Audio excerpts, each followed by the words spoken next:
అందరికీ నమస్కారం మాస్టర్స్. భగవద్గీతను భూమి మీదకి అందించిన అర్జునుడికి వచ్చిన విషాదం ద్వారా ఎంతో అద్భుతమైన జ్ఞాన భండాగారాన్ని అందించిన కృష్ణ పరమాత్మకి, అర్జునుల వారికి నా ఆత్మ ప్రణామాలు. పత్రి సార్కి, వంశీ మాస్టర్కి నా ఆత్మ ప్రణామాలు. గీతను వింటున్న ప్రతి ఒక్కరికి కూడా నా ఆత్మ ప్రణామాలు. మాస్టర్స్, ఇంతవరకు మనం భగవద్గీత 12 అధ్యాయాల గురించి తెలుసుకున్నాం. ఈరోజు 13వ అధ్యాయం. 13వ అధ్యాయము క్షేత్రజ్ఞ విభాగ యోగము. అంటే క్షేత్రము అంటే శరీరము, క్షేత్రజ్ఞుడు అంటే జీవాత్మ. ఈ రెండిటిని క్షేత్రము, క్షేత్రజ్ఞుడు అని వర్ణించాడు కృష్ణ పరమాత్మ. ఎందుకు ఇప్పుడు దీని గురించి చెప్పబడ్డది క్షేత్రము, క్షేత్రజ్ఞుడు అంటే, ఎప్పుడైతే అర్జునుకి విషాదం వచ్చిందో ఆ విషాదంలో నుంచే ఎంతో జ్ఞానం కృష్ణ పరమాత్మ అందించాడు. అంటే చంపేది ఎవరు, చంపించేది ఎవరు, శరీరం అంటే ఏంది, ఆత్మ అంటే ఏంటిది, కర్మయోగం అంటే కర్మని ఎలా చేయాలి, ఎలాంటి భావనతో చెయ్యాలి, జ్ఞానం అంటే ఏంటిది, విజ్ఞానం అంటే ఏమిటి, అక్షర బ్రహ్మయోగం అంటే ఏంటిది, తర్వాత పరమాత్మ అంటే ఈ ఆత్మ ఇప్పటి నుంచి కాదు, ఎన్నో యుగాల నుంచి అతి పురాతనమైనది. అది ఇంతవరకు కూడా నేను సూర్యునికి బోధించింటిని, ఇదంతా నాకు తెలుసు అంటే ఎలా తెలుసు, ఇది ఇప్పుడు కదా జరిగిందనే విషయంలో భగవత్ తత్వం అంటే ఒక్కొక్కసారి అర్జునుడు వేస్తున్న ప్రశ్నలకు ఇంకా వివరంగా కృష్ణ పరమాత్మ ఎన్నో చాప్టర్లో మన జ్ఞానాన్ని అందించాడు. అసలు భగవంతుడు అంటే ఎవరు, ఎలా వచ్చారు, ఇది ఎలా ముగుస్తుంది, తర్వాత విభూతులు చెప్పాడు. అంటే తాను కొన్ని జన్మల్లో ఎలా జన్మ తీసుకున్నాను, తర్వాత లక్షణాలు చెప్పాడు, భగవంతుని లక్షణాలు, అలాగే విశ్వరూప దర్శనం చెప్పాడు, అలాగే భక్తి యోగం చెప్పాడు. అంటే భక్తి అంటే ఏంటిది, అనన్య భక్తి ద్వారానే నన్ను చేరుకుంటారంటే ఆ అనన్య భక్తి అంటే భగవంతుని సగుణ రూపం. అంటే భగవంతుని రూపం ఎక్కడ ఉంటుంది అంటే సమస్త చరాచర సృష్టిలో, అంటే ప్రతి జీవంలో ఉంటుంది. దాన్ని తెలుసుకొని భగవంతుని సుగుణాలు, సద్గుణాలు, దివ్యత్వం ఇవన్నీ తెలుసుకొని ఆచరించేవాడు నాకు మిక్కిలి శ్రేష్ఠుడు, అత్యంత ప్రియ భక్తుడు. అంటే ఎప్పుడైతే ఇవన్నీ తెలుసుకుంటూ ఉంటామో, తెలుసుకున్న దాన్ని ఆచరిస్తూ వెళ్ళిపోతూ ఉంటామో, పూర్తిగా భగవంతునికి దగ్గరగా అవుతాం. అప్పుడు ఏమవుతుంది, జీవుడుగా, జీవాత్మగా జన్మ తీసుకొని ఆత్మగా, పరమాత్మగా, అంటే పరమాత్మ అంటే చైతన్యం, అలా విస్తారం చేసుకుంటాం. అలా ఎంతో మంది భూమి మీద జీవాత్మగా జన్మ తీసుకొని పరమాత్మగా అంటే చైతన్యం ఎక్స్పాండ్ అవ్వడం అంటే ఏంటిది, విశ్వం అంతా ఎక్స్పాండ్ అవుతుంది మొత్తం. అంటే అందులో ఉన్నాడా, ఇందులో ఉన్నాడా అంటే ఎందులో లేడంటే అంతటా ఉన్నాడు. మళ్ళీ అంతగా భక్తి యోగం చెప్పాడు. భక్తి అంటే ఎలా ఉండాలి, అక్కడ కూడా అర్జునుడు క్వశ్చన్ వేశాడు. 2 రకాల భక్తులు భక్తి ఉంది కదా, దేనికి నువ్వు పెద్దపీట వేస్తావు అని అంటే కూడా నా సగుణ రూపాన్ని, జ్ఞానాన్ని ఇచ్చిన వాడే మిక్కిలి శ్రేష్ఠుడు అని నా అభిప్రాయము అని చెప్పాడు. మళ్ళీ ఇవంతా తెలుసుకోవాలి అని అంటే ఎక్కడికి రావాలి మనము అంటే శరీరంలో ఉండే జీవాత్మ అంటే క్షేత్రజ్ఞ విభాగ యోగం. అంటే ఈ రెండు చూస్తే ఈ రెండు వేరుగా ఉంటాయి మనకు. అంటే శరీరము వేరు, అంటే ఇది కూడా ఎవరిచ్చాడు అంటే పరమాత్మనే ఇచ్చాడు. తర్వాత శరీరంలో ఉండే క్షేత్రజ్ఞుడు అంటే జీవాత్మ నేర్చుకోవడానికి ఇచ్చాడు. అంటే ఇది వేరు, అది వేరు. అది శరీరం ఉంటే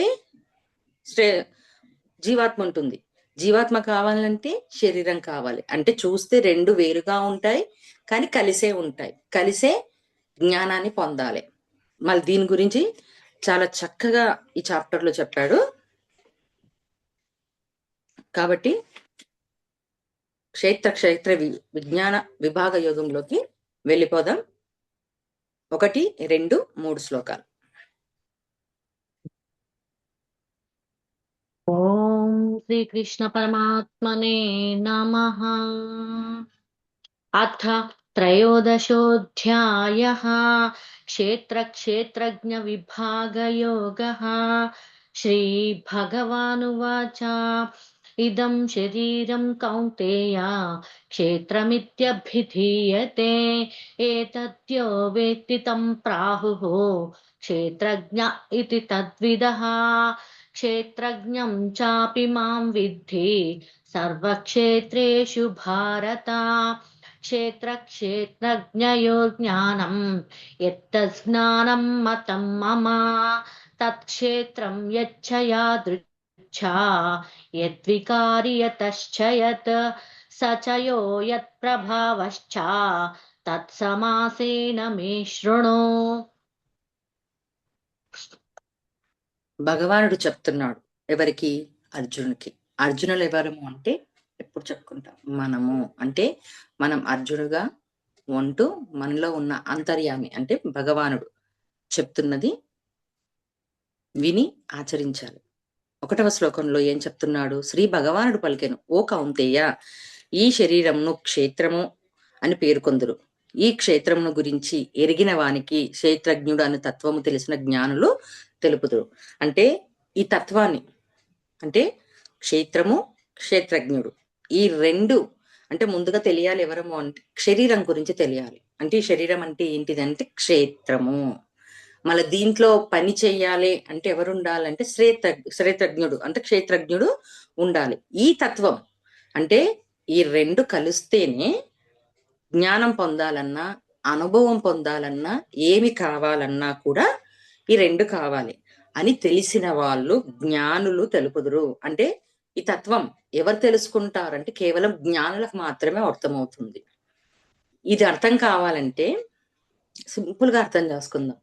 ఒక టీవీ, ఒక రిమోట్. టీవీ ఏంటిది అని అంటే శరీరం. రిమోట్ అంటే ఏంటిది? మన ఆత్మ. మన సెల్స్ ఉంటాయి, అవేంటివి అంటే మన శ్వాసలు.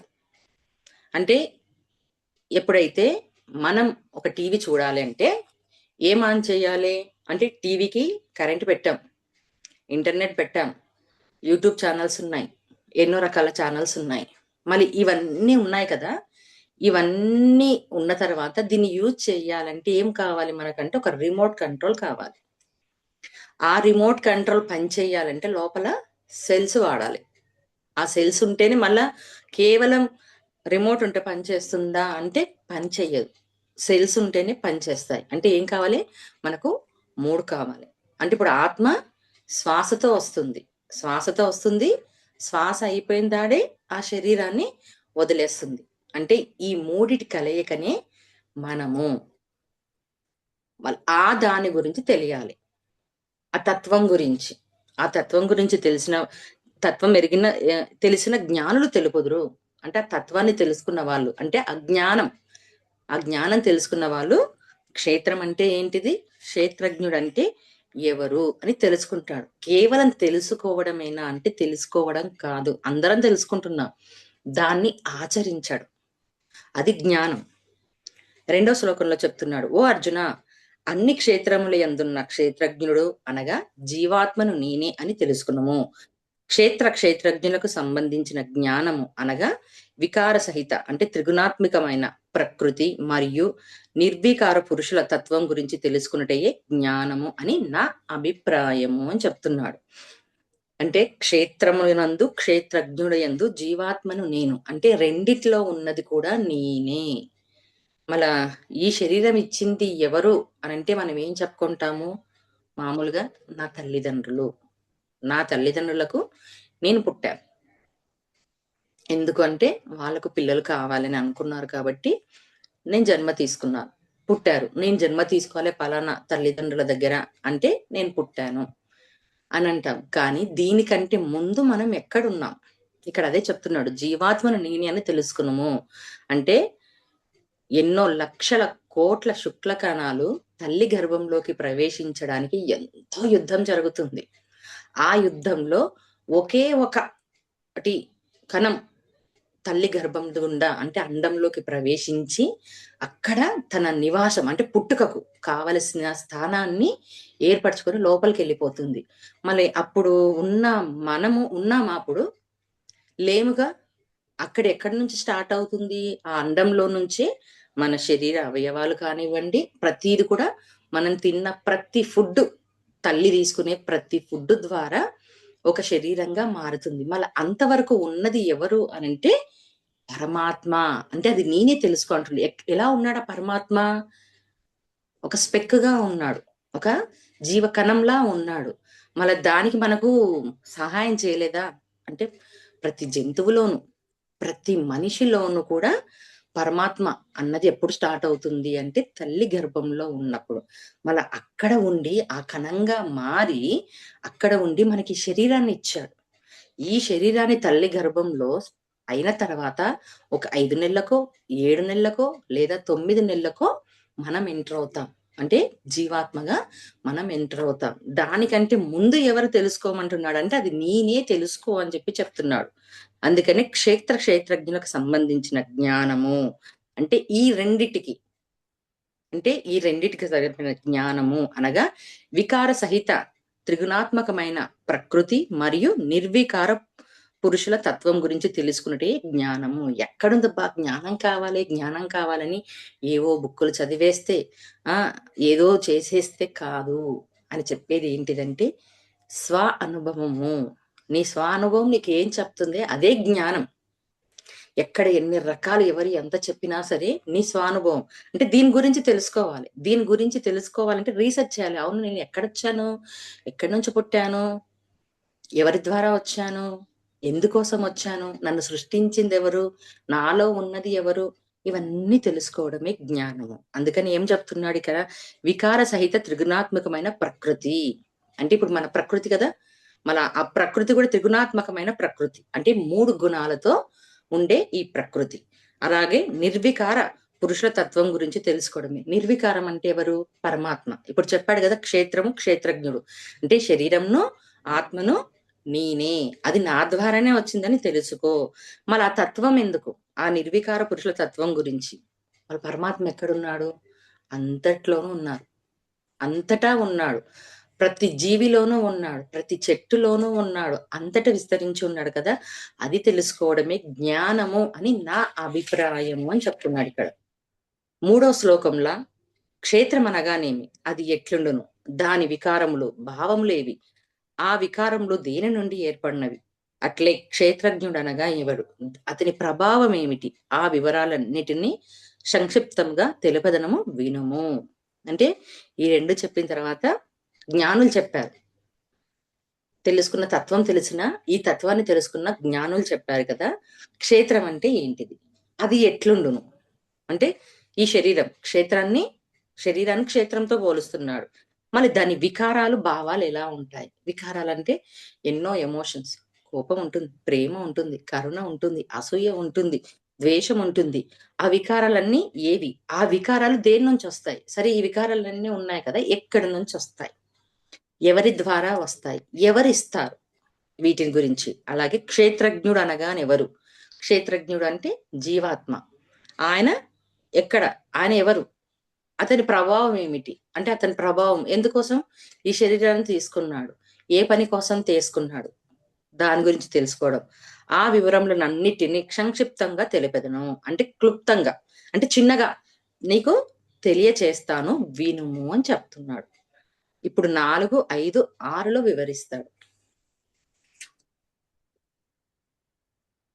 ऋषिभिर्बहुधा गीतम् छन्दोभिर्विधैः पृथक् ब्रह्मसूत्रपदैश्चैव हेतुमद्भिर्विनिश्चितैः महाभूतान्यहङ्कारः बुद्धिरव्यक्तमेव च इन्द्रियाणि दशैकञ्च पञ्चचेन्द्रियगोचराः इच्छा द्वेषः सुखं दुःखं सङ्गातच्चेतनाधृतिः एतत् क्षेत्रं समासेन सविकारमुदाहृतम्. 4వ శ్లోకంలోన క్షేత్రజ్ఞుల తత్వం గురించి ఋషులెల్లరనూ బహువిధములుగా వివరించిరి. వివిధ వేద మంత్రములను వేరువేరుగా తెలిపినవి. అట్లే బ్రహ్మ సూత్ర పదము కూడా నిక్షయాత్మకంగా సహేతుకంగా తేటతెల్లము గావించింది. అంటే ఏదైతే చెప్పాలనుకున్నాడో పరమాత్మ వాటన్నిటిని, అంటే ఈ తత్వం గురించి ఎక్కడ ఉంది అంటే ఋషులు, ఎవరైతే ఋషులు ఉన్నారో, ఋషులు అంటే ఎవరు? సైంటిస్టులు. వాళ్ళు చక్కగా తెలుసుకున్నారు, ఎన్నో రకాలుగా వివరించారు. అలాగే వివిధ వేద మంత్రములు కూడా వేరువేరుగా తెలిపినవి. అంటే దేంట్లలో కూడా, వేద మంత్రాలలో కూడా దీని గురించి ప్రస్తావన ఉంది. అలాగే బ్రహ్మ సూత్ర పదము కూడా నిక్షయాత్మకంగా సహేతంగా తేట తెల్లము గావించినవి. అంటే బ్రహ్మ జ్ఞానం అని మనం అంటాం కదా, దాంట్లో కూడా నిక్షయాత్మకంగా సహేతుకంగా దీని గురించి తెలుపబడి ఉంది. అటువంటి దాన్ని నేను సంక్షిప్తంగా తెలియచేస్తున్నాను అని కృష్ణ పరమాత్మ చెప్తున్నాడు. 5వ శ్లోకంలోన పంచమహాభూతములు, అహంకారము, బుద్ధి, మూల ప్రకృతి, అట్లే దశేంద్రియములు, మనసు, పంచేంద్రియ గ్రాహ్య విషయములు అంటే శబ్ద స్పర్శ రూపరస గ్రంథములు. అలాగే 6వ శ్లోకంలోన ఇచ్చ, ద్వేషము, సుఖము, దుఃఖము, స్థూల శరీరము, చైతన్యము, ధృతి అను వికారంతో కూడిన క్షేత్ర స్వరూపము సంక్షిప్తంగా పేర్కొనబడినది. అంటే క్షేత్రం గురించి చెప్తున్నాడు. ఎలా వచ్చింది ఈ క్షేత్రము తెలవాలి కదా. ఇది మొత్తంగా తెలిస్తే ఈ శరీరం గురించి మనకు అర్థమవుతుంది. అన్నీ ఇచ్చాడు కదా, ఇవన్నీ నాకేమి ఇవ్వలేదు అన్నట్టుగా భగవంతుని నిందిస్తూ ఉంటారు. నాకేమి ఇచ్చాడు, నాకు నేను అడిగినవి ఇచ్చాడా అని. అడగకుండానే ఇన్ని ఇచ్చాడు. మళ్ళీ దాన్ని మనం ఎలా యూజ్ చేసుకొని వాడుకోవాలి, ఎలా తయారవ్వాలి, ఉన్న దాని పట్ల తృప్తి ఉందా. మళ్ళీ ఈ శరీరాన్ని, ఇంత అందమైన శరీరాన్ని ఇచ్చాడు. మళ్ళీ ఈ అందమైన శరీరంలో ఎన్ని ఇచ్చాడు. కళ్ళిచ్చాడు, చెవులిచ్చాడు, మాట్లాడడానికి నాలుకనిచ్చాడు, వాసన చూడడానికి, శ్వాసను తీసుకోవడానికి ముక్కునిచ్చాడు, అలాగే తినే ఆహారాన్ని ఆస్వాదించడానికి, మాట్లాడడానికి, పాడడానికి ఎన్ని ఇచ్చాడు కదా. అంటే ఎప్పుడైతే మనకి ఏమీ లేవు అని అడుగుతుంటాం చూడండి, ఈ రెండు అర్థం చేసుకుంటే నాకు అన్ని ఇచ్చాడు, నాకు భగవంతుని పట్ల కృతజ్ఞత వస్తుంది. అందుకే మనం భగవంతుని ముందు కూర్చొని కోరికలు, వరాలు, నాకు అవి ఇవి కాదు, కృతజ్ఞత అంటే పూజ అంటేనే మనము కృతజ్ఞతను తెలియచేయడం. అందుకు పూజను పెట్టారు. అంటే ప్రతిరోజు భగవంతుడు మనకు ఇన్ని ఇచ్చాడు కదా, ఇచ్చిన దాన్ని మనం ఎంత యూజ్ చేసుకుంటున్నాం ఆలోచిస్తే, మనం ఎంత యూజ్ చేసుకుంటున్నాం దీన్ని అన్నది మనపైన ఆధారపడింది. ఇప్పుడు అందుకే చెప్పాను, మనం టీవీ, రిమోట్ ఈ రెండు గుర్తు పెట్టుకుందాం. దాంట్లో మనకి ఎన్నో రకాలుగా వస్తాయి. ఒకరికి కామెడీ ఇష్టం, ఒకరికి హర్రర్ అంటే ఇష్టం, ఒకరికి ప్రేమ అంటే ఇష్టం, తర్వాత ఒకరికి న్యూస్ అంటే ఇష్టం, ఒకరిని జంతువులను చూడాలంటే ఇష్టం, ఒకరికి టీవీ సీరియల్ చూడాలంటే ఇష్టం, ఒకటి పాటలు అంటే ఇష్టం. అంటే ఇవ్వబడ్డ దాన్ని మనము ఎలా యూజ్ చేసుకోవాలి, ఏ విధంగా యూజ్ చేసుకోవాలి, యూజ్ చేసుకున్న దాంట్లో మనకేమైనా లాభం పొందుతున్నామా, వృధా చేసుకుంటున్నామా. మళ్ళా ఈ శరీరాన్ని ఇచ్చాడు, అడిగింది ఎవరము? మనమే అడిగాం. సరే ఇస్తానని అన్నాడు. ఎవరు? ఆయన్ని. ఆయన ద్వారానే మన అంతరంగంలో ఉన్న పరమాత్మ ఇస్తానన్నాడు. మన దాన్ని మనం ఎలా యూజ్ చేసుకోవాలి. ఇంట్లో ఇప్పుడు మనము ఒక టీవీ కావాలని అంటే డబ్బు ఏం చేయాలి? సంపాదించాలి, కష్టపడాలి. కష్టపడితేనే టీవీ మనకు కావలసిన టీవీ. ఎలాంటి టీవీ కావాలంటే వాళ్ళకి అలాంటి టీవీ, వాళ్ళ స్తోమతకు తగ్గట్టుగా తెచ్చుకుంటాం. ఎన్నో ఇంచెస్ ఉంటాయి కదా, 35 ఇంచెస్, 70 ఇంచెస్, లేకపోతే హోమ్ థియేటరు, అలా. అంటే వాళ్ళ సంపాదనను బట్టి. మళ్ళీ మనం కూడా మన శరీరాన్ని ఎలా సంపాదించుకున్నాము అంటే మన పాప పుణ్యాలను బట్టి. అందుకని ఎలా తయారు చేసుకున్నాం మన ఈ శరీరాన్ని అంటే ఈ రెండు తెలుసుకుని, ఇంకా ముందు ముందు ఉన్నాయి. అది అర్థమవుతే సర్వం అర్థమవుతుంది. ఈ ఒక్క చాప్టర్ అర్థం చేసుకుంటే జీవుడు, జీవాత్మ అంటే శరీరము, ఆత్మ, ఈ రెండిటి గురించి క్లియర్ గా మనం అంటే మనకేందో అర్థం చేపిస్తున్నాడు. చాలా చక్కగా చెప్పాడు. మన 5వ శ్లోకంలోన మహా పంచభూతములు అంటే ఏంటిది? పంచభూతాలు ఎక్కడున్నాయి? మనలోనే ఉన్నాయి. గాలి, నీరు, అగ్ని, జలము, ఆకాశం. ఈ తత్వం అంటే ఈ 5 కలిసిందే మన ఈ శరీరము. అంటే తినే ఆహారాన్ని ఇవన్నీ ఎక్కడి నుంచి వచ్చాయంటే పంచభూతాల నుంచి తయారు చేసుకున్నది ఈ శరీరము. తర్వాత అహంకారం. ఈ అహంకారం ఎక్కడి నుంచి వచ్చింది అంటే మనం చూసే దృష్టి సరిగా లేకపోవడం, మనలో కోరికలు పెరగడము, అలాగే నేను అన్నది రావడం. నాకన్నా గొప్పవాడు ఎవరు లేరు అని చెప్పని అనుకోవడం. నేనే గొప్ప, నా దగ్గరనే అన్నీ ఉన్నాయి అని అనుకోవడం. మరి బుద్ధితో కలిపింది కూడా ఇది. ఆ బుద్ధి కూడా ఇచ్చాడు. అహంకారం ఇచ్చాడు. అహంకారాన్ని కూడా వాడుకోమన్నాడు. ఎప్పుడు ఏ సమయంలో వాడాలనో ఆ సమయంలో వాడాలి. బుద్ధిని ఎలా వాడాలనో అలా ఇచ్చాడు. అలాగే దీంట్లో మూల ప్రకృతిని కూడా తేల్చాడు. మూల ప్రకృతి అంటే మొత్తం దాన్ని కూడా ఈ స్థూల శరీరంలోనే అంటే క్షేత్రంలోనే చెప్పేశాడు. అలాగే దశేంద్రియములు అని అంటే ఏంటివి? ఈ కళ్ళు, ముక్కు, నువ్వు, చెవులు, అలాగే శరీరము, కాళ్ళు, చేతులు ఇవన్నీ కలిపిన దశేంద్రియములు. అలాగే దానికి మనసు కావాలి. ఆ మనసునిచ్చాడు. పంచేంద్రియ గ్రాహ్య విషయములు అంటే పంచేంద్రియాలు. ఈ కంటితో ఎన్నో అందాలను చూస్తున్నాం, ముక్కుతో ఎన్నో స్మెల్ పీలుస్తూ ఉన్నాం, చెవులతో ఎంతో చక్కని శబ్దాలను వింటూ ఉన్నాము, చర్మంతో స్పర్శిస్తూ అనుభూతి చెందుతున్నాం, గాలిని, వర్షాన్ని, వేడిని అన్నిటిని మాధుర్యం చెందుతున్నాం.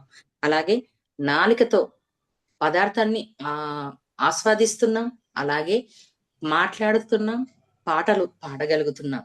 మళ్ళా ఇవన్నీ కూడా ఎవరు? క్షేత్రము. ఈ శబ్ద స్పర్శ రూప రసగ్రంథములు ఇవి కూడా ఎక్కడ మనకు? జంతు జన్మల్లోనే ఇచ్చాడు. ఒక్కొక్క జంతు జన్మల్లో, పక్షి రాజ్యంలో వీటన్నిటిని ఇచ్చాడు. అంటే దాంతోనే మనము జీవించమని. మళ్ళీ అక్కడ కూడా ఆ పరమాత్మనే కదా ఉన్నది. 6వ శ్లోకంలో ఇచ్చ, ద్వేషం. మళ్ళీ మనకు ఇచ్చ ఇవ్వబడ్డది, స్వేచ్ఛ అన్నది ఇవ్వబడ్డది. ఎలా కావాలనుకుంటే అలా. కానీ కొన్ని రూల్స్ అన్నవి ఇవ్వబడ్డాయి. ఆ రూల్స్ ఎప్పుడైతే అతిక్రమిస్తామో మనముకు కర్మలు అంటుతాయి. అంటే సరి అయినవి చేస్తే ఏమి అంటావు, సరికానివి చేయనప్పుడు కర్మ రూపేణ మనకు బాధిస్తుంది. అలాగని ఇది చెయ్యొద్దు అది చేయొద్దు అని చెప్పాడా? ఇచ్చనిచ్చేశాడు. అలాగే ద్వేషాన్ని ఇచ్చాడు, సుఖాన్ని ఇచ్చాడు, సుఖపడను. అలాగే దుఃఖం ఇచ్చాడు. అన్ని కావాలి కదా, షడ్రుచులు ఇవన్నీ ఇచ్చాడు. అలాగే ఈ స్థూల శరీరం, ఈ ఫిజికల్ బాడీని ఇచ్చాడు.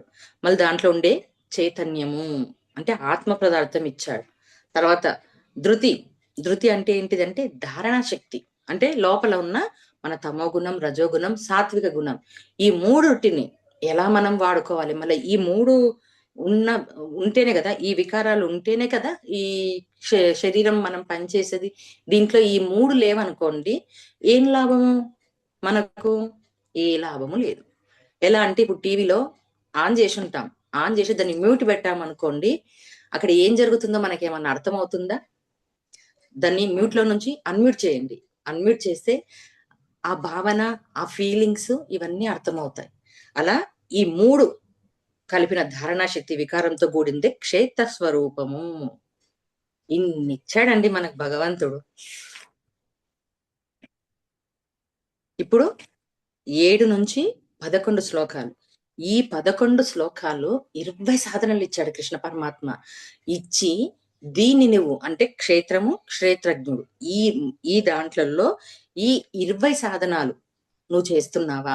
ఎంతవరకు నువ్వు ఉన్నావు? దీన్ని పాటిస్తే ఏం జరుగుతుంది అని ఈ 7 నుంచి 11 శ్లోకాల్లో చక్కగా చెప్పాడు.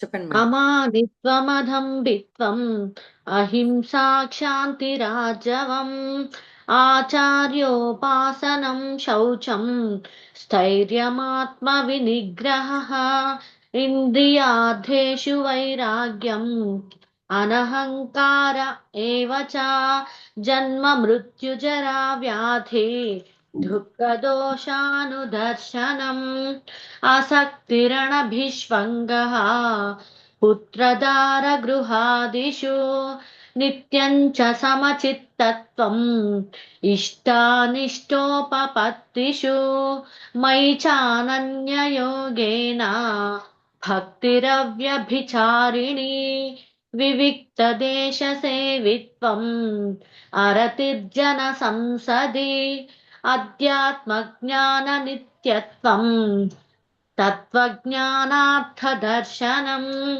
ఏతజ్ఞానమితి ప్రోక్తం అజ్ఞానం యదతోన్యథా. అంటే ఇప్పుడు మనకేమిచ్చాడు? క్షేత్రం ఉంది, క్షేత్రజ్ఞుడు, ఈ రెండు ఉన్నాయి మన లోపల. దీనికి ఈ సాధనాలు ఉపయోగపడతాయి.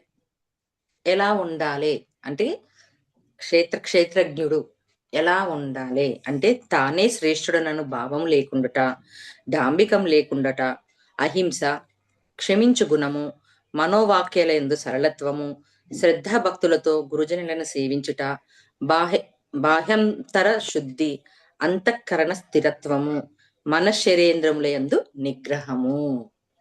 అంటే ఏంటి? తానే శ్రేష్ఠుడన్న భావన. అంటే నేను శ్రేష్ఠుణ్ణి, నేను గొప్పవాణ్ణి, నేను అంత తెలుసుకున్నాను, సర్వం నేను తెలుసుకున్నాను, నాకంటే ఎవ్వరు లేరు అని లేకుండా ఉండుట. అంటే ఇప్పుడు నేను గొప్ప అనుకుంటాం కదా, తాళిని తన్నేవాడు తలని తన్నేవారు ఉంటారని ఒక సామెత ఉంది. అంటే నువ్వు ఏదైతే గొప్ప అనుకుంటావో నీకన్నా ఇంకొకటి గొప్పవాడు ఉన్నాడు. అప్పుడు శ్రేష్ఠుడు అనుకోడు. అంటే ఏమి తెలియని వాడు అణిగి మణిగి ఏమి లేని విస్తరాకు ఎగిరెగిరి పడుతుంది, అన్నీ ఉన్న ఇస్తరాకు అణిగి మణిగి ఉంటుందని. అంటే సకలం తెలిసి అన్ని గుణాలలో ఉన్నవాడు, చక్కగా ఉన్న శ్రేష్ఠుడు ఎలా ఉంటాడు? ఏమి తెలియని స్థితిలో ఉంటాడు. అలా ఉండమంటున్నాడు. తానే శ్రేష్ఠుడన్న భావం ఉండొద్దు. తర్వాత డాంబికం లేకుండా ఉండట. డాంబికం అంటే ఏంటిది? నాలో అది లేదు, నాలో ఇది లేదు, నాలో ఏ లోపము లేదు, నేను బాగున్నాను, నేను అలా ఉన్నాను, నాకన్నా ఎవ్వరు లేరు అని డాంబికం ఉండొద్దు. తర్వాత అహింస. ఆ అహింస కూడా ఏంటిది? మనసు ద్వారా, మాటల ద్వారా, చేతల ద్వారా హింస లేకుండా ఉండడము, అది అహింస. తర్వాత క్షమించు గుణం. మెయిన్ ఇక్కడ ఎన్లైట్మెంట్ అవ్వడానికి మెయిన్ ఏంటిది అంటే క్షమించే గుణం.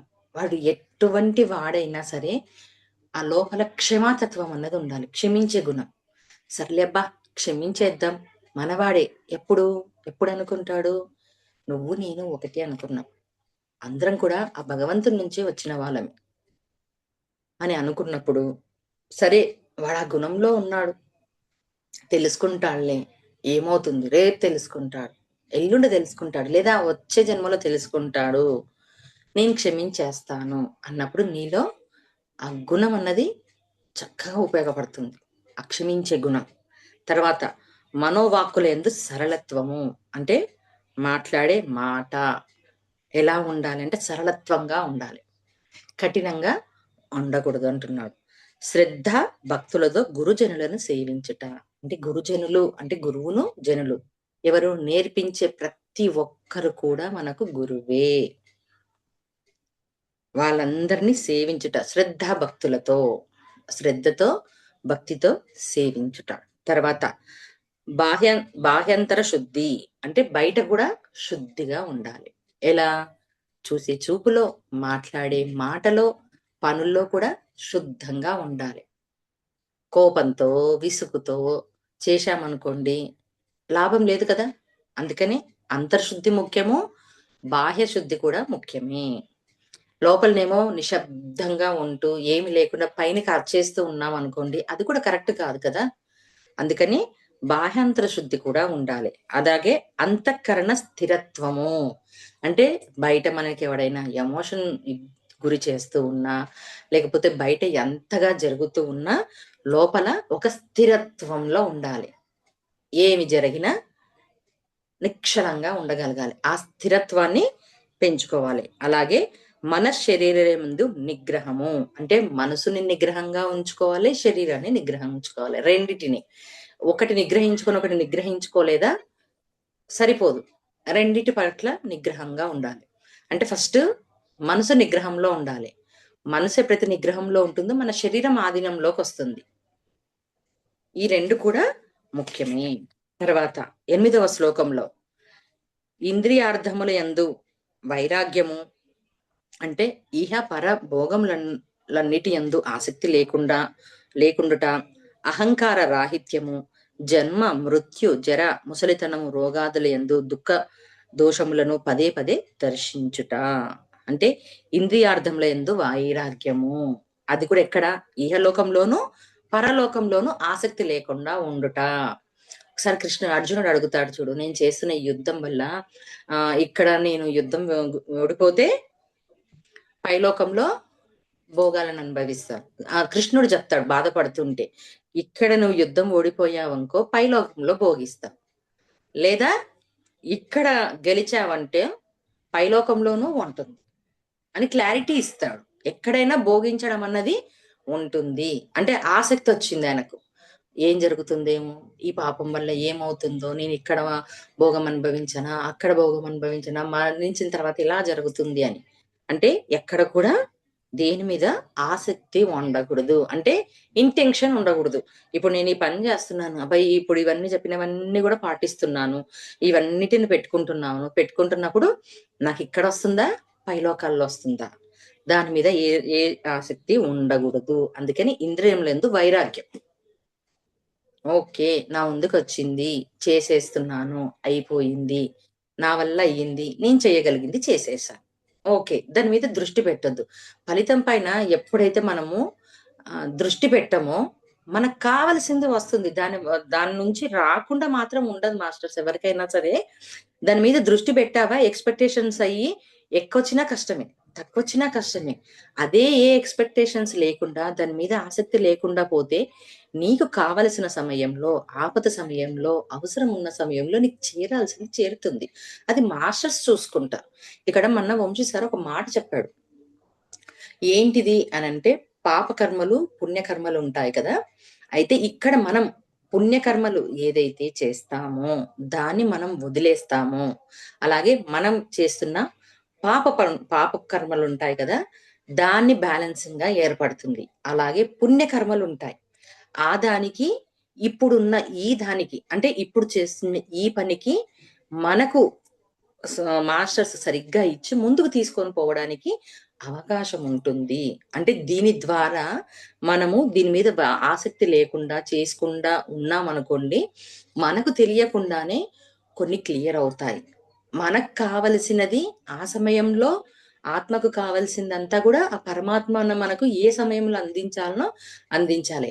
అదే ఎక్స్పెక్టేషన్స్ పెట్టుకొని చేస్తున్నావా అంటే అది ఇక్కడ వరకే ఆగిపోతుంది. అందుకే ఫలితం మీద దృష్టి పెట్టొద్దు అని చెప్పాడు.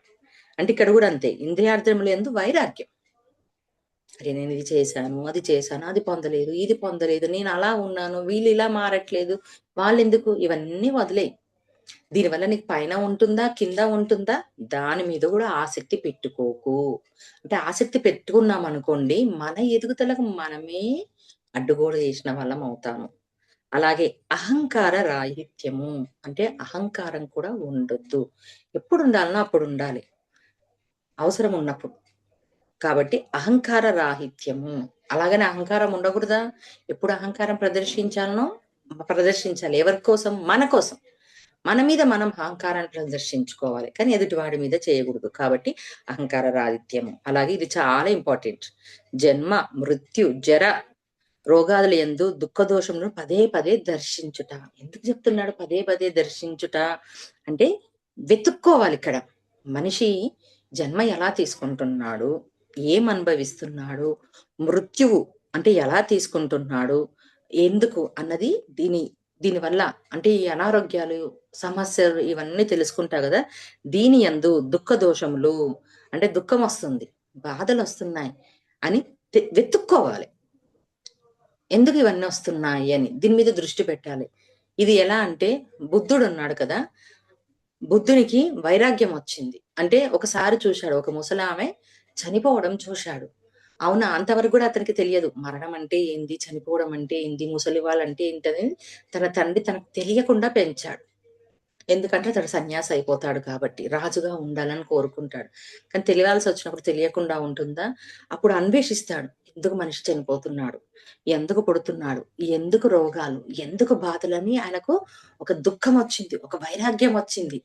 ఏంది అని చెప్పి తెలుసుకున్నాడు, అన్ని తెలుసుకున్నాడు. అంత వెతికాడు, వెతికాడు, తనకు తానే మొత్తంగా తెలుసుకున్నాడు. జననం అంటే ఏంది, మరణం అంటే ఏంటిది, అంటే ఈ జన్మ చక్రంలో మనిషి ఎలా పుడుతున్నాడు, ఎలా చనిపోతున్నాడు, ఈ మధ్య సమయంలో అతడు ఎలా జీవిస్తున్నాడు, ఎలా రోగగ్రస్తుడు అవుతున్నాడు అంటే దాని గురించి తెలుసుకోమంటున్నాడు.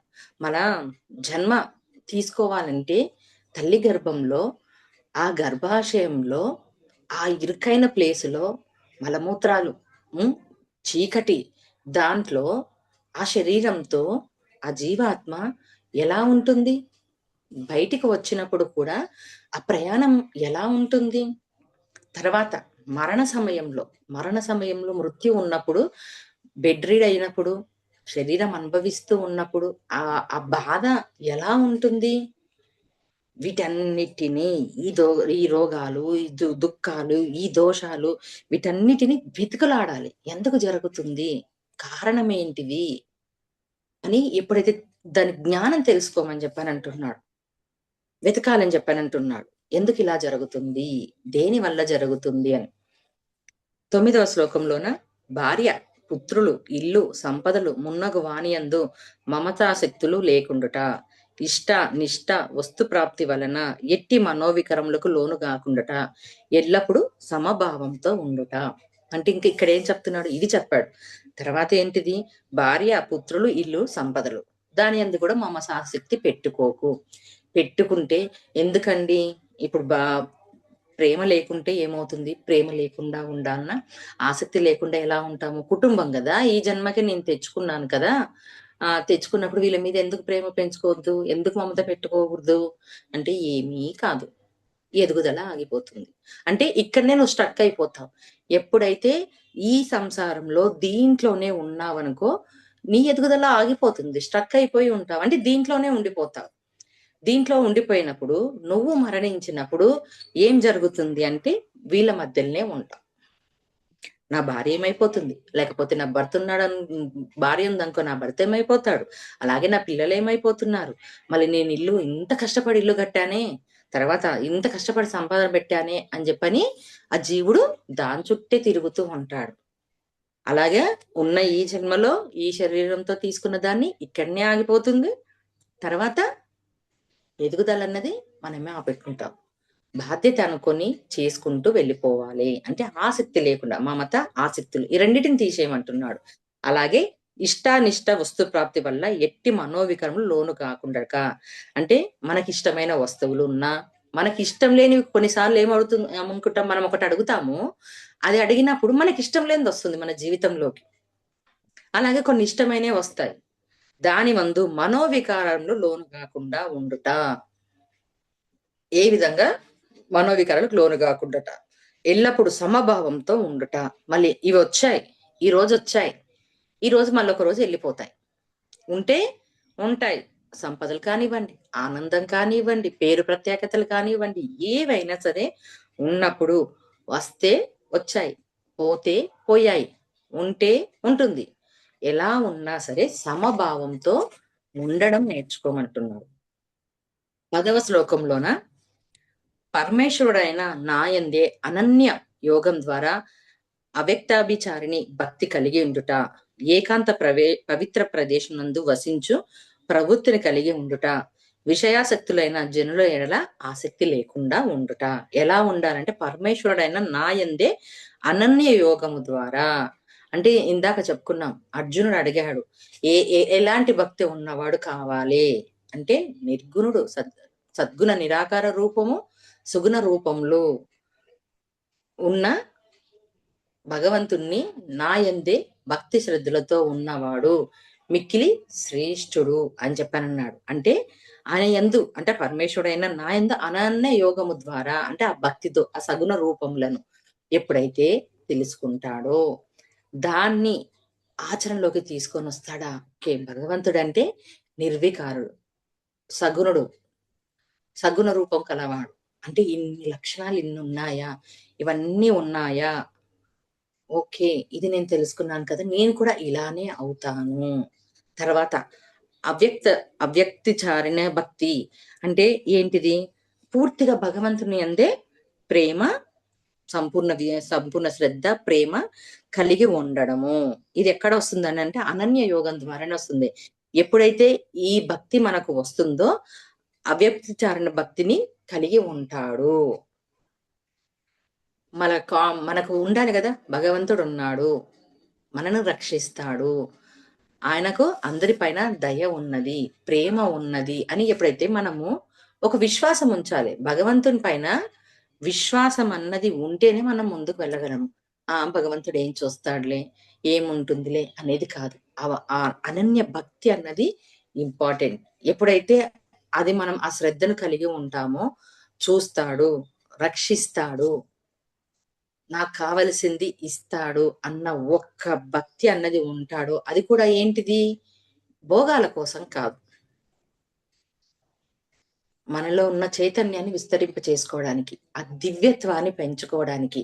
ఎప్పుడైతే మనం ఆ శ్రద్ధను కలిగి ఉంటామో చక్కగా మనం కనెక్ట్ అవుతాం. అది కలిగి ఉండమని చెప్పంటున్నాడు. అలాగే ఏకాంత పవిత్ర ప్రదేశమున వసించు ప్రవృత్తిని కలిగి ఉండుట. అంటే ఏకాంత ప్రదేశం అంటే ఏంటిది ఇక్కడ అని చెప్పానంటే, ఒంటరిగా ఉండడం కాదు. ఇప్పుడు సన్యాసి యోగులు ఏమంటారు, ఈ ప్రాపంచిక జీవితాన్ని, ఈ ప్రపంచాన్ని, వీటన్నిటిని వదిలేసి ఏకాంత నిర్జన ప్రదేశంలో చక్కగా సాధన చేసుకుంటూ భగవంతునితో లయమైపోవడం, భగవంతుని పొందడము, దాంట్లో ఉండాలి అని అనుకుంటారు.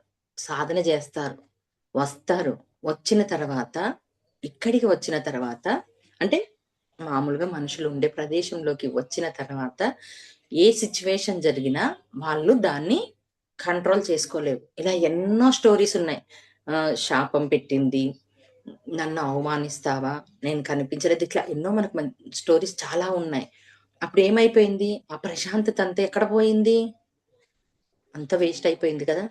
అలా కాదు, 100 మందిలో ఉన్నా సరే, 1000 మందిలో ఉన్నా సరే, నీ పవిత్ర ప్రదేశము అంటే నీ అంతరంగము ప్రశాంతంగా ఉండడం, దాన్ని ఆ ప్రవృత్తిని కలిగి ఉండడము. అంటే ఆ ప్రవృత్తిని పెంచుకోవాలి. అలాగని వాడు అలాంటి వాడు, వీడు నాన్ వెజ్ తింటాడు, వీనికి కోపం ఎక్కువ, వీళ్ళు మంచి వాళ్ళు కాదు, ఎప్పుడు ఎదుటివాడు వీళ్ళని కామెంట్ చేసుకుంటూ ఉంటారు, వీళ్ళతో నేను ఉండలేను, పోలేను కాదు. అందరిలోనూ ఉండు, వేటిని అంటించుకోకుండా ఉండు. అందుకని నీ పవిత్ర ప్రదేశం అంటే నీ అంతరంగం లోకి తీసుకోకు, నిక్షణంగా ఉండు. వాళ్ళు మాట్లాడుతుంటారు, వింటుండు, నువ్వు లోపలికి తీసుకోకు. ఓకే, వీళ్ళ స్థితి ఇదా, నువ్వు తీసుకుంటేనే కదా లోపలికి వెళ్ళిపోతుంది. అంటే ఎటువంటి ప్రదేశంలో ఉన్నా, ఎటువంటి వ్యక్తులతో ఉన్నా కానీ నువ్వు ప్రశాంతంగా ఉండాలి. అంటే ప్రవృత్తిని, ఈ ప్రవృత్తిలో మార్పు రాకూడదు, అలా ఉండమని అంటున్నాడు. అలాగే విషయాసక్తులైన జనుల ఎడ ఆసక్తి లేకుండా ఉండుట. అంటే జనులు అంటే మనుషులు ఎంతో మంది ఉంటారు కదా, వాళ్ళకు ఒక్కొక్క దాంట్లో ఒక్కొక్కరికి ఒక్కొక్క రకమైన ఇష్టం ఉంటుంది. ఆ దాని పట్ల జనులు కూడా ఆసక్తి లేకుండా ఉండు. అంటే అందరిలోనూ ఉండు, అన్నిటిలోనూ ఉండు, నీవు నువ్వుగా ఉండు, నువ్వు నువ్వుగా జీవించు, వీటిని అంటించుకోవద్దు. అలా ఉండమంటున్నారు. మళ్ళా భగవంతుడు సృష్టిని సృష్టించాడు. సృష్టిలో మనం ఉన్నాము. ఇన్ని రకాల మనస్తత్వాలు, మనుషులు, హింస చేసేవాళ్ళు ఇంతమంది ఉన్నారు కదా. ఇంతమంది ఉన్నా కూడా మళ్ళీ ఆయన లేడా? ఉన్నాడుగా. మనని కూడా అలానే ఉండమంటున్నా.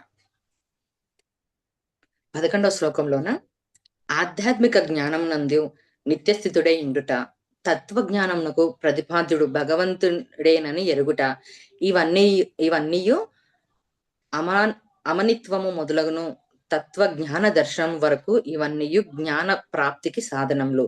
దీనికి విపరీతమైనదే అజ్ఞానము. అంటే ఆధ్యాత్మిక జ్ఞానం నిత్యస్థితుడై ఉండుట అంటే ఏంటిది?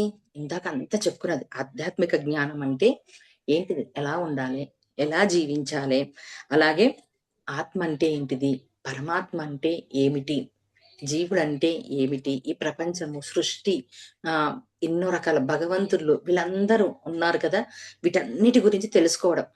నిత్యస్థుతుడై ఉందుట అంటే ఈ జ్ఞానాన్ని అంతా తెలుసుకోవడం కాదు, ఇంకించుకోవడం, ఆచరించడం ఇండుత.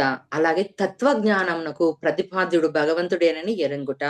అంటే ఇవన్నిటిని సృష్టించాడు, ఇవన్నీ తెలియజేశాడు కదా. ఈ తత్వజ్ఞానానికి ఎవరు పెద్ద అంటే భగవంతుడే, అంటే ఆ పరమాత్మనే అని తెలుసుట. ఇవన్నీయు ఆ అమనిత్వము మొదలుకొని తత్వ జ్ఞాన దర్శనం వరకు ఇవన్నీ జ్ఞాన ప్రాప్తికి సాధనాలు. అంటే ఇవన్నిటిని మనం తెలుసుకున్న దాన్ని ఆచరిస్తూ ఉండడమే జ్ఞాన ప్రాప్తికి సాధనములు. జ్ఞానము తెలుసుకోవడం వేరు, ఆచరించడం వేరు. తెలుసుకున్న దాడి జ్ఞానం వచ్చేస్తుందా? ఇప్పుడు ఇది ఉంది, ఒక వర్డ్ ఉంది, ఆ వర్డ్ని మనం నేర్చుకున్నాం, బట్టి బట్టో చూసో రాసో నేర్చుకున్నాం. అది వచ్చేసినట్టేనా మనకు? రాదు కదా.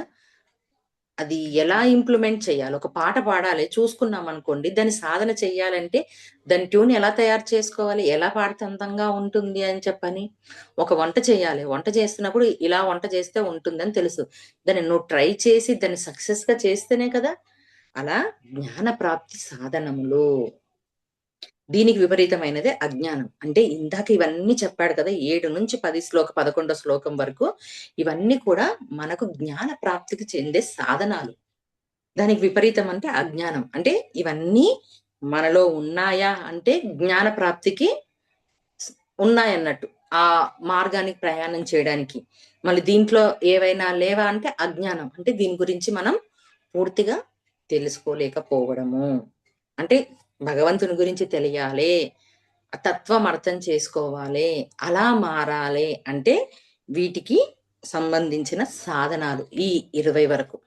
ఇప్పుడు 12-18 మళ్ళీ ఇంతవరకు చెప్పాడు కదా. ఈ 12-18 వరకు పరమాత్మ తత్వం గురించి చెప్తున్నాడు.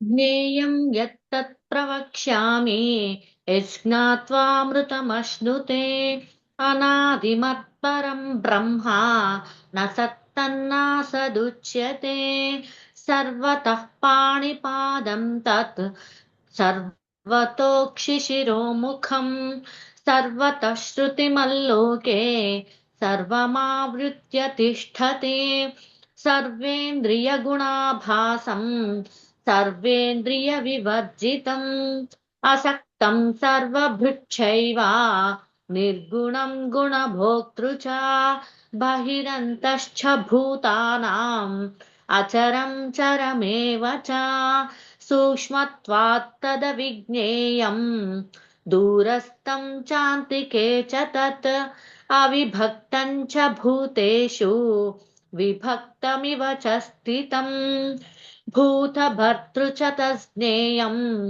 గ్రసిష్ణు ప్రభవిష్ణు చ జ్యోతిషామపి తజ్జ్యోతిః తమసః పరముచ్యతే జ్ఞానం జ్ఞేయం జ్ఞానగమ్యం హృది సర్వస్య విష్ఠితం इति क्षेत्रं तथा ज्ञानं ज्ञेयं चोक्तं समासतः मद्भक्त एतद्विज्ञाय మద్భావాయోపపద్యతే. 12వ శ్లోకంలోన అనాది అయిన సనాతుడైన పరబ్రహ్మనే తెలుసుకోదగినవాడు. అతడిని తెలుసుకున్నట వలన మానవుడు పరమానందం పొందును. అతడు సదా సత్తులకు అంటే సత్ అసత్తులకు అతీతుడు. ఆ పరమాత్మ గురించి సమగ్రంగా నీకు తెలుపుచున్నాను. అంటే జ్ఞేయం అంటే ఏంటిది అంటే పరమాత్మ తత్వం తెలుసుకోవడం. అంటే అనాథైన పరబ్రహ్మను తెలుసుకోదగిన వాడు. అంటే సనాతుడు. ఆ పరమబ్రహ్మ ఎలా ఉంటాడు అనంటే సనాతనుడు. అంటే ఎప్పటి నుంచో ఉన్నవాడు. అతన్ని తెలుసుకోవడం వల్ల మానవునికి పరమానందం పొందుతును. అంతే కదా. మనకు ఒక విషయము తెలియనప్పుడు అప్పుడు ఏంటి, భగవంతుడు అంటే వేరు, నేను వేరు, నేను మానవుణ్ణి, అల్పుణ్ణి, భగవంతుడు పైన ఉంటాడు అని తెలుసుకున్నాం. అప్పుడు ఎలా ఉంది మన ఆలోచన విధానము అంతా వేరుగా ఉంది. భగవంతుడు వేరు, నేను వేరు. కానీ భగవంతుడే మనలో ఉన్నాడు అంతరంగంలో. ఆయన కణం, ఆయన దివ్యత్వం మనలోనే ఉందంటే ఓహో! భగవంతుడు నా తండ్రియా? భగవంతుని ద్వారానా నేను వచ్చానా? ఇదంతా భగవంతుని నుంచే జరుగుతుందా? అని అన్నప్పుడు మానవుడు ఎంత పరమానందం పొందుతారు? ఆ తత్వం తెలుసుకున్నప్పుడు, ఆ పరమాత్మ తత్వం. అంటే అంత విచిత్రంగా ఉంది ఈ సృష్టి. ఏది ఇన్ని లోకాల ఇంత ఇచ్చాడా మనకు భగవంతుడు, మనమేమి ఇస్తున్నాము అని తెలుసుకున్నప్పుడు ఎలా ఉంటుంది అంటే పరమానందంగా ఉంటుంది. అంటే పరమాత్ముడి గురించి తెలుసుకుంటే. తర్వాత అతడు ఎలా ఉంటాడు ఆ పరమాత్ముడు అంటే సదాసత్తుల కంటే సత్తుకు అసత్తుకు అతీతుడు. ఆయన గురించి చెప్తున్నాను. అంటే ఏంటిది అసత్ అంటే జీవం ఉన్నది, జీవం లేనిది. అంటే ఆయనకి ఏమీ అవసరం లేదింక. అతీతంగా ఉన్నాడు. అంటే చైతన్యంగా ఉండిపోయాడు. మొత్తంగా ఉండిపోయాడు. అంటే ఒక కాన్షియస్ దాంట్లో ఉండిపోయాడు. ఆయన గురించి నీకు చెప్తాను. అది కూడా ఏంది సమగ్రంగా నీకు తెలుపుచున్నాను. భగవంతుడంటే ఎవరు?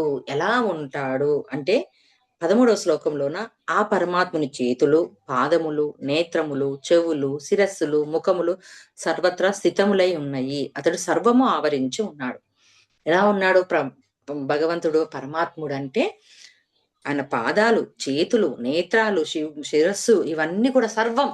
అంటే ఇప్పుడు మనం ఏదైతే చూస్తూ ఉన్నామో మనకు అందినంత చూపు వరకు అంత చూస్తున్నామో అంతటా ఉన్నాయి. అంటే ఆయన శరీరంలోనున్న ప్రతి అవయవము, కళ్ళు, చెవులు, శిరస్సు అన్ని కూడా సర్వత్రా స్థితమై ఉన్నాడు. అంటే ఇందుగలడు అందులేడు అంతటా ఉన్నాడంటాడు చూడండి.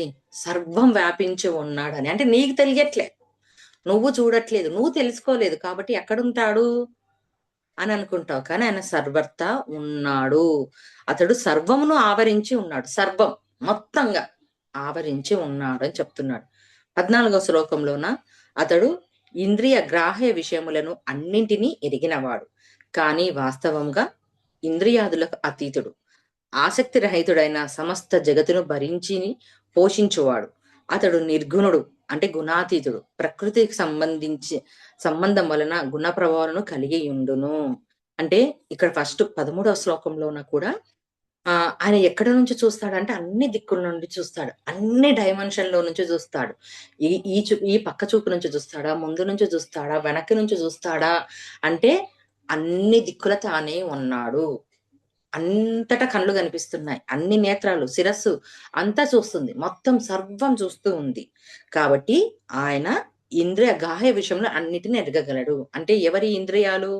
మన ఇంద్రియాలు. అంటే మన ఇంద్రియంలో మనం ఆలోచిస్తున్న ఆలోచనలు, విషయాలు అన్నిటినీ ఎరిగినవాడు. అంటే మనందరి గురించి సర్వం తెలిసినవాడు. క్లియర్ గా చెప్పాలంటే సర్వం తెలుసు మన గురించి.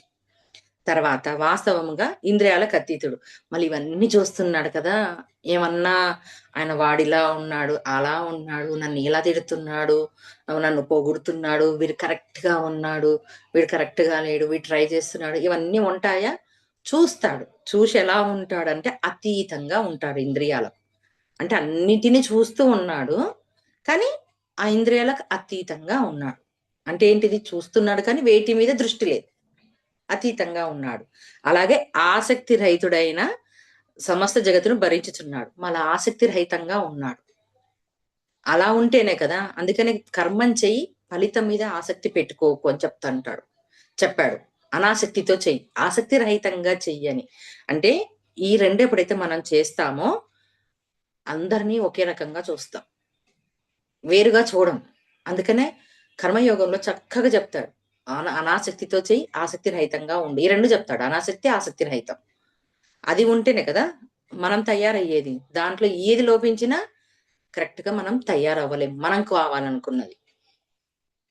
అలాగే సమస్త జగత్తును భరించి పోషిస్తున్నాడు. భరించి పోషిస్తున్నాడు. ఎలా ఉన్నా, ఏమి ఉన్నా ఆయన ఇంద్రియాలకు అతీతంగా ఉన్నాడు. అనాసక్తితో ఉన్నాడు కాబట్టి జగత్తును పోషించాలి, నడపాలి. ఎందుకంటే పరమాత్మ తండ్రి కాబట్టి ఆయన పోషిస్తున్నాడు, భరించి పోషిస్తున్నాడు. అంటే ఎలా ఉన్నా అలాంటివి మనలో ఉన్నాయా? ఆలోచించుకుందాం ఒకరికొకరు. ఎవరంతకు వాళ్ళు స్వీయ పరిశీలన చేసుకోవాలి. అతడు నిర్గుణుడు, గుణాతీతుడు. ఎందుకు ఇలా ఉన్నాడు అంటే నిర్గుణుడు. అంటే 3 గుణాలకు అతీతంగా ఉన్నవాడు నిర్గుణుడు. తమోగుణం, రజోగుణం, సాత్విక గుణం. ఈ 3 గుణాలకు అతీతంగా ఉన్న నిర్గుణుడు. అంటే ఏ యాక్షన్, రియాక్షన్ ఏమీ ఉండని వాడు. ప్రకృతికి సంబంధం వలన గుణానుభవములను కలిగి ఉండును. మళ్ళా ఆ ప్రకృతి ఇంతమందిని ఇచ్చాడు కదా, చూస్తూ ఉన్నాడు కదా, దానికి గుణానుభవములను కలిగి ఉన్నాడు. అంటే గుణాతీతుడై ఉన్నా కూడా దానికి అతీతంగా ఉన్నాడు. అంటే ఏంది? గుణములకు భోక్త ఆయన. కాబట్టి ఈ అలౌకితత్వంలో ఆయన ఉన్నాడు. అంటే గుణాలలో ఉన్నాడు, కానీ అంటించుకోకుండా ఉన్నాడు. 15వ శ్లోకంలోన చరాచర భూతములన్నిటికిని బాహ్యంతరముల యందు పరిపూర్ణంగా ఉండువాడును, చరాచర రూపుడును అతడే. అతి సూక్ష్మ పరమాణువు రూపుడైనందున తెలుసుకొన శక్యము కానివాడు. అతి దూరంగాను అతి సమీపంగా స్థితుడై ఉన్నవాడు అతడే. చరాచర భూతములన్నిటికీ బాహ్యంతరములు ఎందు పరిపూర్ణంగా ఉండేవారు. అంటే అన్ని భూతాలు మొత్తంగా ఈ ప్లానెట్, ఈ భూమండలంలో ఉన్న చరాచర భూతములన్నిటికీ బాహ్యంతరంగా పరిపూర్ణంగా ఉన్నవారు. అంటే బాహ్యంగా ఉన్నాడు, అంతరంగా ఉన్నాడు. అంటే ఈ శరీరాన్ని ఇచ్చింది కూడా ఆయన్నే, దీంట్లోనూ ఉన్నాడు. అలాగే అంతరంగంలో కూడా పరిపూర్ణంగా ఉన్నాడు, పరిపూర్ణంగా ఉండువాడు. అలాగే చరాచర రూపుడును అతడే. అంటే అన్ని రూపాల్లో అతడే. కుక్కలోను, మేకలోను, పందిలోను, దొంగలోను, శాడిస్ట్ ఉండే రేప్ చేసేవాడిలోను, మంచివాడిలోను, అందరిలో కూడా రూపుడు అతడే.